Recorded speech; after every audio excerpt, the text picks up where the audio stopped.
Introduction. Al Capone, also known as Scarface, remains one of the most notorious figures in American criminal history.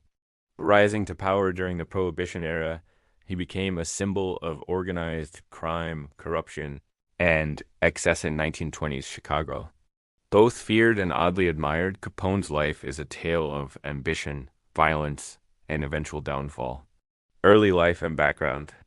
Alphonse Gabriel Capone was born on January 17, 1899, in Brooklyn, New York, to Italian immigrant parents. His father, Gabriel Capone, was a barber, his mother, Teresa, a seamstress. Growing up in a poor but working-class neighborhood, young Al was exposed early to street life and gangs. Capone was bright but unruly. He left school at age 14 after hitting a teacher and never returned. He soon became involved with local gangs such as the Five Points Gang, where he was mentored by gangster Johnny Torrio, who would later bring him to Chicago. Rise to power in Chicago in 1919, Capone moved to Chicago to work for Torrio, who was deeply involved in running brothels and illegal gambling.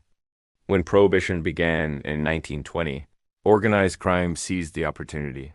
Capone helped build a bootlegging empire. By 1925, after Torrio was wounded in an assassination attempt and retired, Capone took full control of the organization. He expanded operations to include speakeasies, distilleries, gambling, and protection rackets. At the height of his power, Capone's empire earned an estimated $100 million, annually equivalent to over $1.5 billion today. Reputation and public image. Capone maintained a dual identity. He was a ruthless enforcer who used intimidation and murder to eliminate rivals. Yet he also gave to charity, opened soup kitchens during the Great Depression, and portrayed himself as a community benefactor. This contradiction made him both reviled and romanticized in the public eye. He wore flashy suits, drove expensive cars, and maintained an opulent lifestyle, becoming a symbol of gangster glamour. The St. Valentine's Day Massacre. The most infamous act associated with Capone was the St. Valentine's Day Massacre on February 14, 1929, when 7 members of a rival gang were lined up and executed in a garage in Chicago. Although Capone was never directly tied to the murders, the brutality shocked the nation and brought enormous pressure on law enforcement to bring him down. Legal troubles and downfall. Despite his criminal empire, Capone avoided major convictions for years, often through bribery, intimidation, and lack of witnesses. But federal agents eventually found a weakness: tax evasion. In 1931, Capone was convicted of 5 counts of tax evasion and sentenced to 11 years in federal prison. He was also fined $50,000 and charged court costs. He served time in several prisons, including the infamous Alcatraz, where his influence was limited. His health deteriorated rapidly due to untreated syphilis, leading to neurological issues. Final years in death, Capone was released from prison in 1939 for health reasons.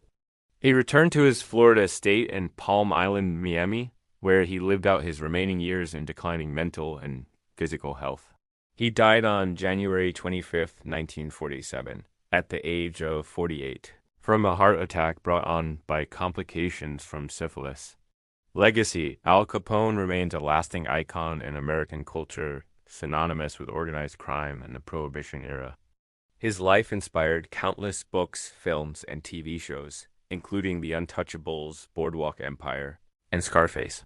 Despite his criminal acts, Capone's complex image, a mix of charm, menace, and tragic downfall, continues to fascinate the public nearly a century later. Conclusion. Al Capone's story is one of power gained through violence and lost to hubris and disease. He capitalized on a broken system and became the face of an era when crime paid until the law finally caught up. His legacy is a cautionary tale of unchecked ambition, the allure of easy money, and the inevitable cost of living outside the law.